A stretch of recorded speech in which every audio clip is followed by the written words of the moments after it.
Buen día, tres Ozomatli, público de Macehualquintos. En náhuatl existe la palabra miquistli, que quiere decir muerte. De hecho, es el sexto del grupo de los 20 días con los que se integra el Tonalpohualli. Pero además de eso hay una palabra que se usa solo en composiciones, que es la palabra mica. Y entonces así tenemos varias palabras como imica, que quiere decir su muerte, de él o de ella. También tenemos la palabra micacuicac, que quiere decir lo que se canta cuando alguien se muere, algo así como que los rezos, los cantos al difunto. También tenemos la palabra micapetlacali, que viene a significar la tumba o el sepulcro de alguien. También está la palabra micayetoca, que significa hacerse muerto, o sea que no está uno muerto, sino fingiendo. Está la palabra micaohtli, que se puede entender como el camino de los muertos.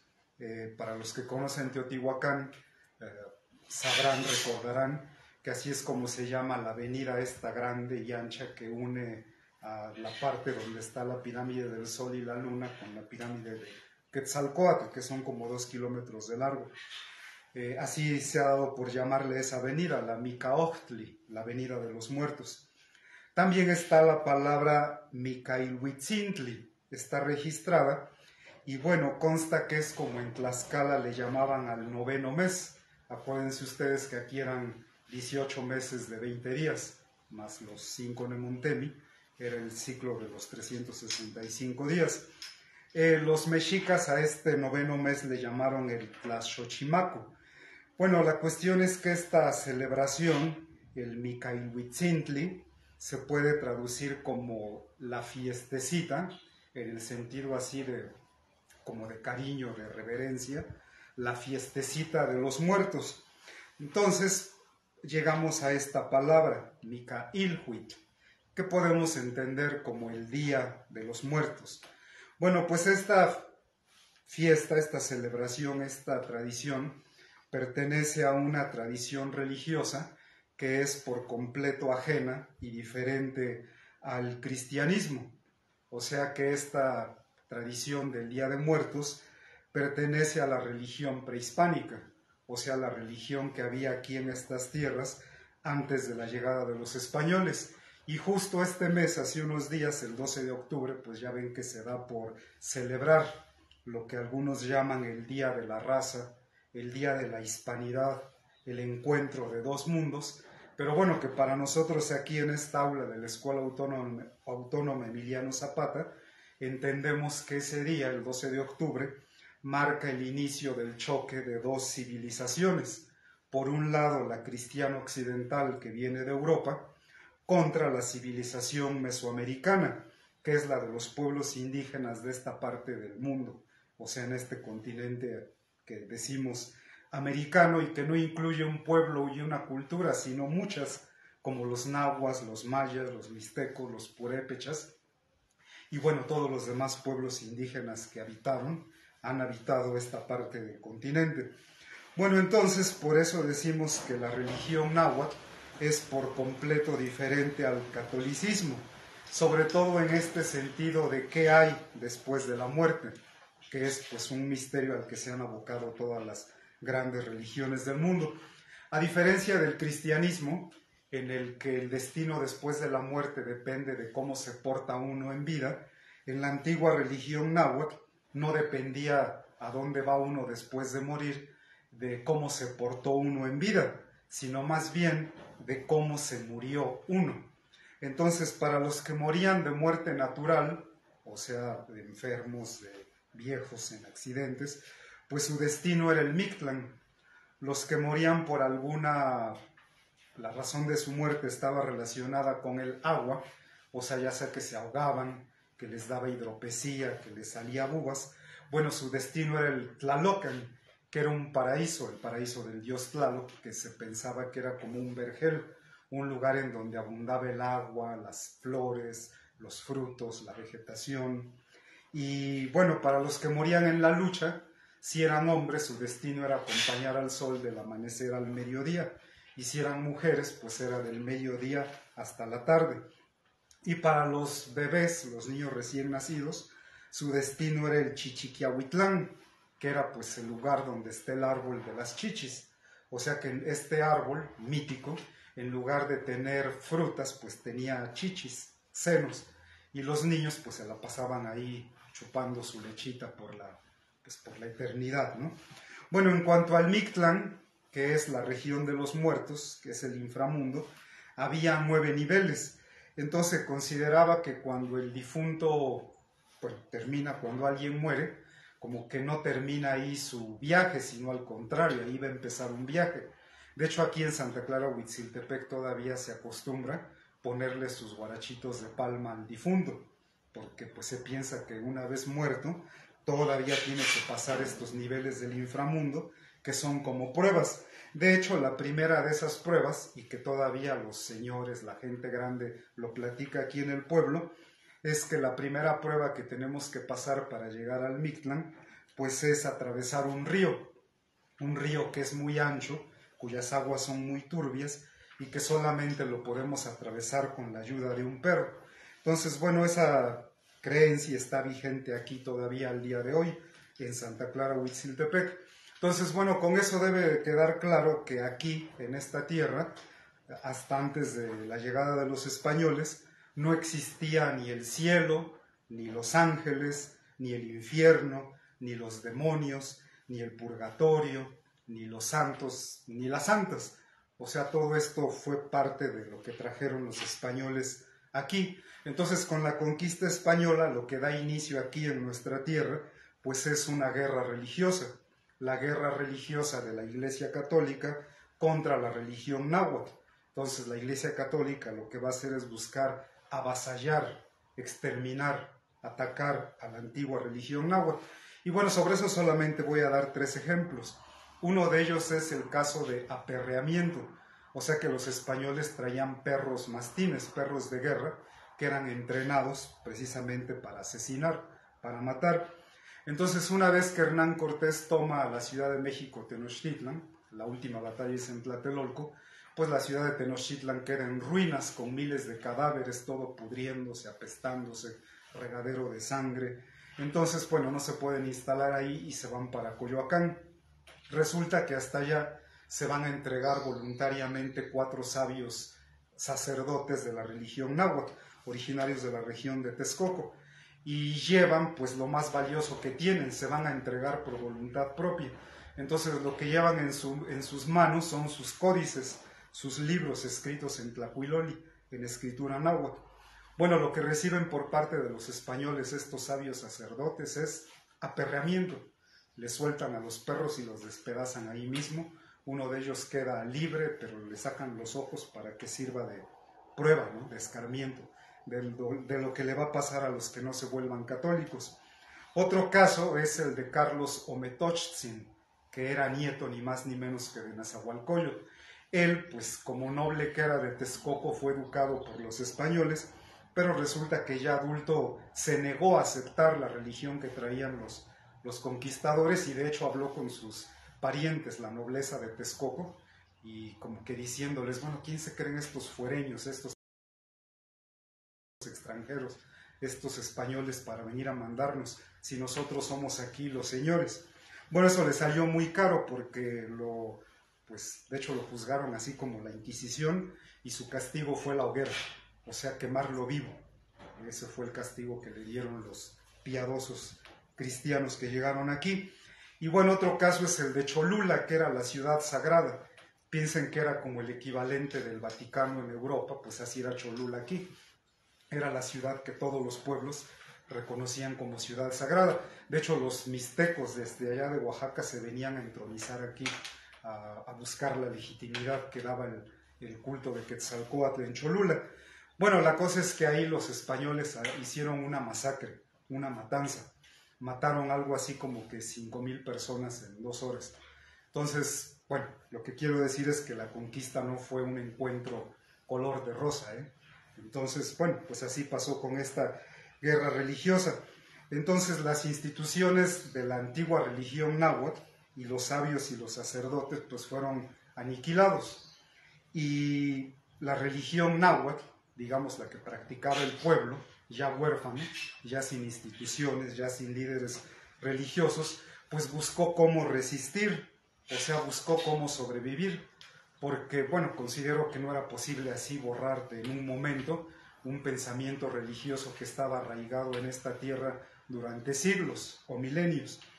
Y bueno, entonces esta religión popular, la de la gente, las creencias del pueblo, pues buscaba cómo acomodarse entre ese proceso de destrucción y encontraron un recoveco en la celebración católica de Todos los Santos.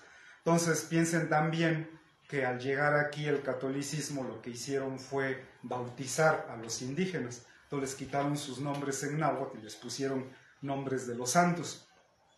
Entonces, bueno, como en el catolicismo se celebra esto de Todos los Santos, ahí es como logró colarse esta celebración del Día de Muertos, o sea, de celebrar los nombres de todos los santos, de los difuntos que tenían nombres ya cristianos, pues ahí es como logra colarse esta antigua creencia para no desaparecer.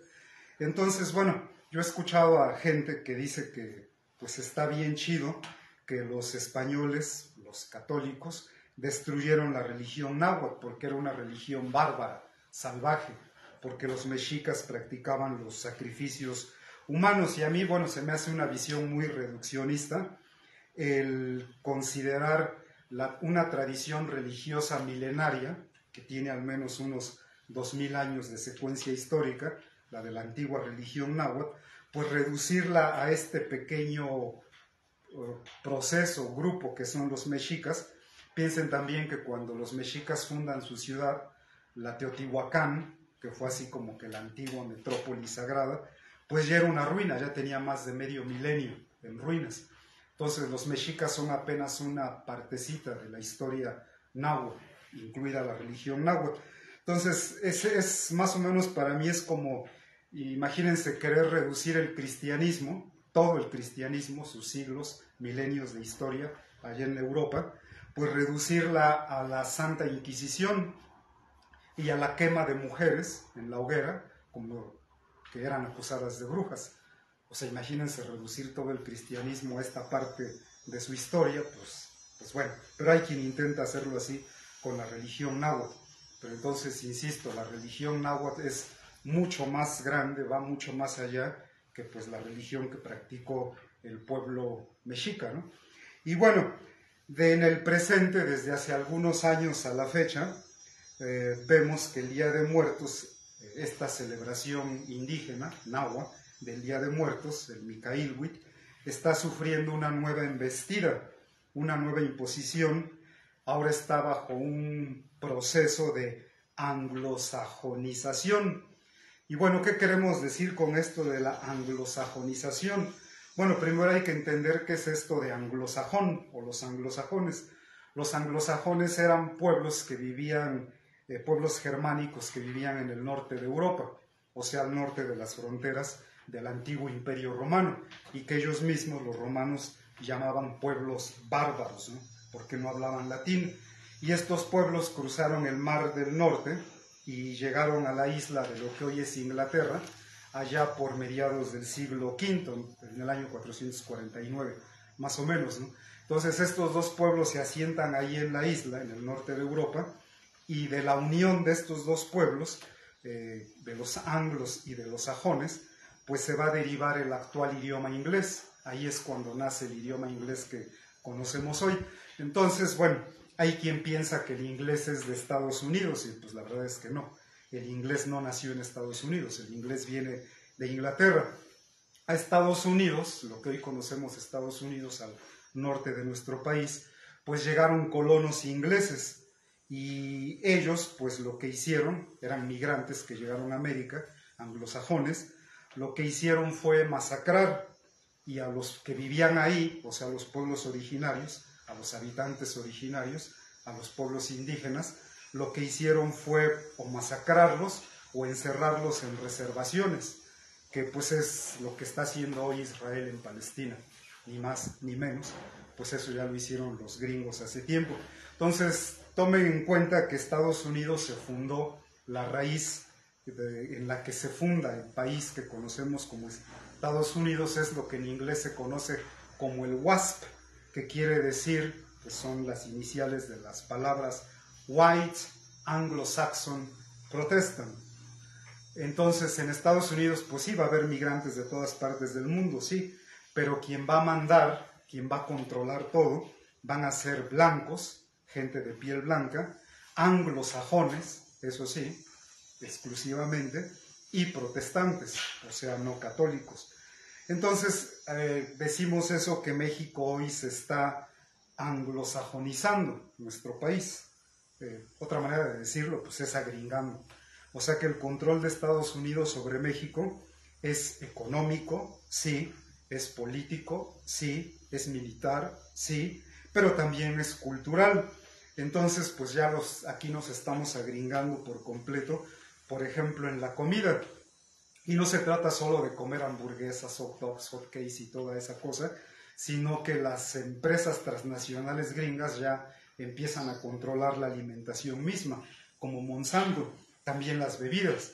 Entonces no se trata nada más de tomar inocentemente Coca-Cola, sino que los gringos ya controlan yacimientos, ¿no? Sus subsidiarias Ciel ya controlan los yacimientos más importantes de agua aquí en México. Pero bueno, les digo, esto va más allá, o sea, nos están agringando por todos lados, ¿no? En la vestimenta, en la forma de vestir, y yo diría hasta en la forma de hablar. A mí me sorprende que escucho aquí a chavos aquí en el pueblo de Santa Clara, Huitziltepec, que ya los escucho decir palabras como crush, mi crush, fuck, shit, sorry, sad, hate, un montón de palabras en inglés que ni saben qué significa, ¿no? Pero ellos ya las dicen y se sienten chidos por ellos. Bueno, pero es parte de este proceso de anglosajonización que estamos sufriendo aquí en Santa Clara, Huitziltepec, y esto también va más allá, también va en lo religioso. Por eso es que aquí en México están entrando todos estos grupos como los Testigos de Jehová, los mormones, y pues todas las iglesias evangélicas. Todas estas nuevas religiones tienen su sede en Estados Unidos. Y bueno, lo primero que hacen todos ellos es negar el Día de Muertos, atacar esta tradición mexicana. Entonces, pero el proceso de anglosajonización del Día de Muertos, nosotros lo vemos bien, bien clarito, que se está dando más bien con el Halloween. Y ya ven ustedes que esta celebración gringa del Halloween, una tradición anglosajona, tiene más que ver como que con el miedo, el terror, el espanto, los vampiros, los hombres lobo, las brujas, los fantasmas, las momias, y como que son así cosas de espanto y de miedo, ¿no? Entonces ya no es de extrañarse que actualmente aquí en Santa Clara, Huitziltepec, pues por estos días, de finales de octubre, principios de noviembre, salen grupos de niños disfrazados de eso, ¿no? De espantos, de diablos, momias, todo eso que acabo de decir, para pedir dulces o dinero en las casas, parte del proceso de anglosajonización. Y bueno, con este nuevo embate, ¿qué es lo que está pasando con el Día de Muertos aquí en Santa Clara, Huitziltepec? En mi humilde opinión, pues está perdiendo su misticismo, se está folclorizando, ¿no? Algo así como diversión, ¿no? Como entretenimiento, como que se hace una fiesta. En las escuelas, por ejemplo, hacen concursos y adornan sus salones de calaveritas, de fantasmas, de calabazas, cosas así. Pero también aquí en el pueblo pues se está dando otro fenómeno, ¿no? Que se quiere hacer una especie así como que de carnaval para echar desmadre, bailar, y pues ha habido hasta intentos de meterse al panteón en esta celebración de Día de Muertos, pues para ponerse a bailar ahí con música escandalosa ahí entre las tumbas, ¿no? Pero bueno, es parte de lo que está pasando aquí en el pueblo. No estamos diciendo que esté bien o mal, o sea, solo estamos diciendo esto está pasando hoy en Santa Clara, Huitziltepec. Y bueno, para los pueblos indígenas, esta celebración del Micailhuitl, el Día de Muertos, no es un juego, no es diversión, no es desmadre. Para un pueblo indígena esto es algo muy, muy serio, es algo sagrado, porque tiene que ver con su cosmovisión, con su existencia misma, pues es su concepción acerca de la vida y la muerte, lo que va de por medio. Entonces, para nosotros aquí el asunto no es si de veras los muertos vienen a visitar o no pues aquí a la gente, a sus ofrendas y todo eso. Para nosotros la parte que es como que muy valiosa y muy bella, es el recordarlos, en nombrar a nuestros muertos, porque acuérdense que pues nadie muere del todo mientras haya quien lo nombre. Entonces se me hace algo bien chido dedicarles a nuestros muertos, nuestros difuntos, un tiempo y un espacio, o sea, un día, unas horas y un lugar, que eso y no otra cosa es la ofrenda. Entonces por eso considero que la ofrenda es algo sagrado, algo serio, y pues no es un juego ni motivo para hacer desmadre. Entonces el Micailhuitl, el Día de Muertos, pues debe quedar claro que es una tradición religiosa antiquísima, de siglos, de milenios, pero lo chido es que es originaria de aquí, de donde estamos, de esta tierra, de esta parte del planeta Tierra, y esa tradición y otras, pero esta de la que estamos hablando hoy, nos da identidad a nosotros como pueblo, o sea que nos da rostro y corazón, o sea que esta tradición nos hace, pues de alguna manera, diferenciarnos, no ser diferentes de los demás pueblos del mundo. Entonces la tradición del Día de Muertos es originaria de aquí, de esta tradición religiosa de esta tierra, y pues está chido conservarla y mantenerla. Mientras tanto, sigan viendo.